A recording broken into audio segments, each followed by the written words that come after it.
한 남자가 등장하자 동네 사람들이 혼비백산 도망치기 시작합니다.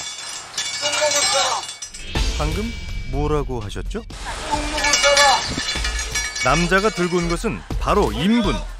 보기도 역하고 냄새도 독한 그것을 왜 가져온 걸까요?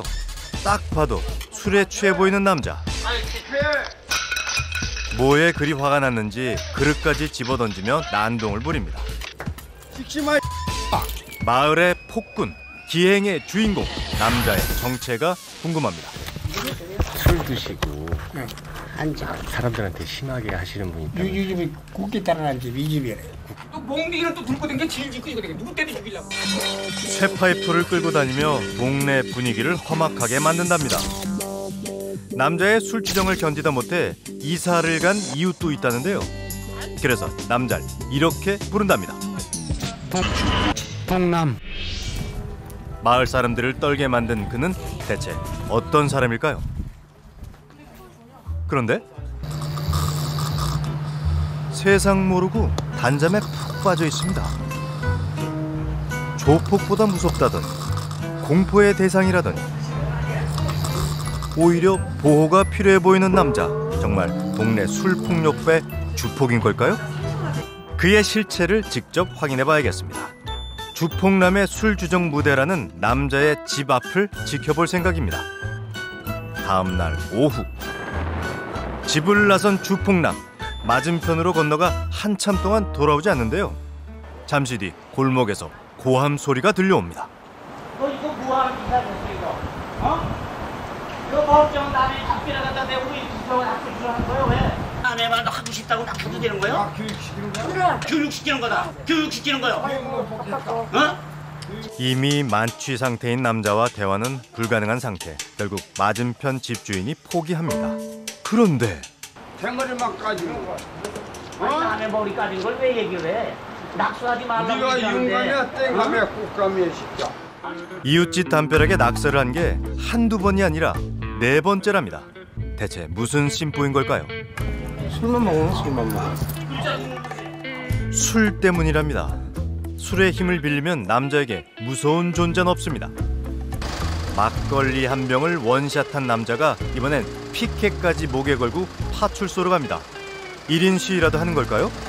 경찰만 하는데 코에 걸면 코걸이, 귀에 걸면 귀걸이, 발에 걸면 발걸이. 경찰도 남자를 말리지 못합니다. 가는 곳마다 문제를 몰고 다니고 너 부질려고 그러지? 남녀노소를 불문하고 일단 시비부터 거는 남자 때문에 하루도 조용할 날이 없습니다. 동네에 피해를 주고도 이웃에게 늘 당당합니다. 오늘 해외 토픽 뉴스로 오늘 저녁 뉴스에 나와? 나오게 해야 돼? 안 하면 너 바보야. 나는 바보다 해. 말해봐. 바보도 특급 있어. ABCDEFG HIJK. 그런데 남자가 항상 이러는 건 아니라는데요. 동네 사람 모두가 깊은 잠에 빠진 시간, 남자가 집을 나섰는데요. 새벽 3시에 무슨 일일까요? 주폭남은 동네를 돌아다니며 폐지를 수집하고 있었습니다. 술이 깬 상태의 남자는 너무나 평범하고 누구보다 성실한 모습입니다. 술만 아니면 누구보다 상냥하고 술만 아니면 누구보다 다정해서 아이들에게도 인기 만점. 하지만 술만 마셨다 하면 그는 조폭보다 무섭다는 주폭이 됩니다. 내가 누군지 알아? 무슨 문제야?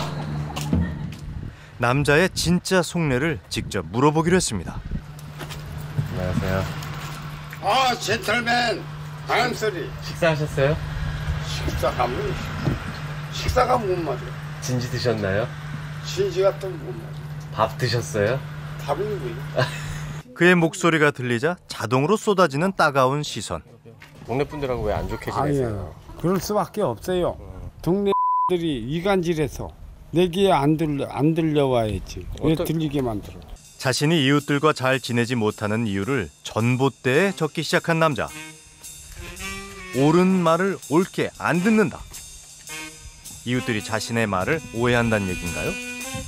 귀를 닫았다 이 얘기예요? 동네 사람들이. 이제 조금 멀다 들어가. 저분들이 듣기에는 선생님 하시는 말씀이 거슬리는 거예요. 술 때문이 아니랍니다. 남자는 타협을 모르는 자신의 고든 성품 때문에 동네에서 왕따를 당한다고 주장하는데요.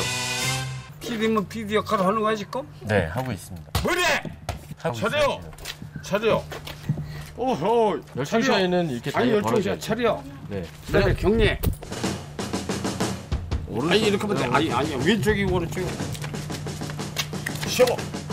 내가 먼저 내려야 돼. 아, 예. 군대 갔다 왔어 안 갔다 왔어? 갔다 왔습니다. 어느 군대? 어느 군대 갔다 가도 군대가 몇 군데야? 여러 군데 있겠죠. 여건이 이제 제대로 돌아가네. 그러니까 배워야 돼. 네. 술김인지 기분 탓인지 집도 흔쾌히 공개하는데요. 발을 들여놓는 순간 우리를 맞은 건 시큼한 냄새와 난감한 광경. 동네 술폭력배 주폭남의 집은 정리와는 담을 쌓은 지 꽤나 오래된 걸로 보입니다. 휴대폰은 왜 설거지통에 있는 걸까요? 집안도 온통 낙서투성입니다. 그런데 여기 사랑애, 애광이라고 써 있잖아요. 이게 뭐예요? 내가 이천 고아원에 있었어요. 그러셨어요? 고아원. 그러면 저기 알아요? 은평구에 고아원 있어. 거기에도 계셨어요? 어머. 거기에서 내가 파견 간 거예요. 고아원에서 자랐다는 남자. 그에게 가족이 없는 걸까요? 충청도에서 거기 잠동천에서 자랐어요. 근데 아버지가 지금으로 말하면 도끼. 도끼로 어머니 머리를 갈랐어. 근데 우리 어머니를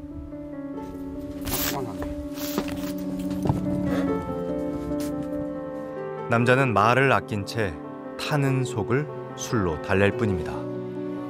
떠올리기 힘든 기억인 모양입니다. 술 한 병을 들이킨 남자가 우리에게 뭔가를 내밉니다. 오래된 서류철인데요. 정리 안 된 그의 집과 대조적인 깔끔한 서류철, 그 안엔 복잡한 설계도가 들어있습니다. 이런 도면에 그려진 걸 직접 설계하신 거예요? 언더스탠. 이게 설비 도면이에요. 빨빙, 용접사, 조공, 기공 이게 세 명이 한 팀이요.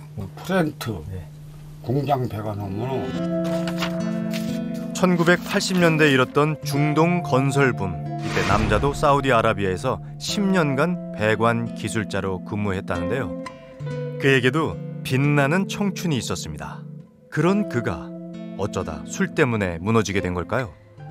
그 돈 다 어떻게 하셨어요? 그래서 나는 나대로 또 사연이 있어. 이제 가정사 문제까지 나와야 돼. 그럼 결혼을 하셨어요? 안 하셨어요? 가정 얘기는 노 코멘트. 가슴 아픈 얘기야. 가슴에 묻은 그 사연이 궁금합니다. 수소문 끝에 남자의 과거를 알고 있는 사람을 만날 수 있었습니다. 그 사람도 어떻게 보면 불쌍해요. 인생이 외국을 갔다가 외국 가서 돈을 갖다 송금했잖아요. 보통 집으로 다 이제 이렇게 보호자한테 이제 송금을. 와 보니까 마누라가 뭐 식당 간다고 다 까먹고 뭐 난리가 난 거야. 이게. 마누라 이혼해달라고 그러고 딸이 둘 있고. 남자에게도 가정이 있었습니다. 아내와 두 딸을 위해 사우디에서 열심히 일했지만 모두 떠나가 버렸습니다. 홀로 남은 그에게 또다시 시련이 찾아왔다는데요. 어렵게 모아둔 돈을 사기당한 겁니다. 그때부터 시작됐습니다. 사람에게 버림받고 사람에게 상처받은 남잔 술을 마시기 시작했습니다. 하루하루 눈 뜨면은 나는 전쟁이야. 총칼을 들어서 전쟁이 아니고 나는 인생 철학을 공부하는 사람이야. 사람은 감정의 동물이라고 그랬어요. 좋은 일도 내가 나쁘게 생각하면 나쁜 거예요. 언더스탠? 남자를 도울 사람을 찾고 있는데 그가 체포됐다는 연락이 왔습니다. 대체 무슨 일이 있었던 걸까요? 간마! 설치해둔 카메라에 담긴 아침 상황.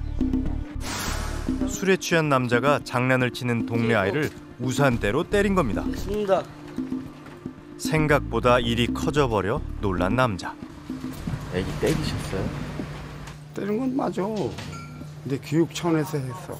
교육은 교육인데 그래도 때리시면 안 되죠. 물론 때렸다는 건 인정해요. 네. 그건 인정합니다. 때리면 안 되는데 이게 자유가 이게 잘못된 겁니다. 아셨습니까? 근데 가르치는 건 아니에요. 앞으로도 때리실 거예요? 과감해. 경찰은 주취 폭력 혐의로 남자에 대한 구속 수사를 결정했습니다. 그를 다시 만난 건 경찰서 유치장에서였는데요. 지내시는 거 불편하진 않으시죠?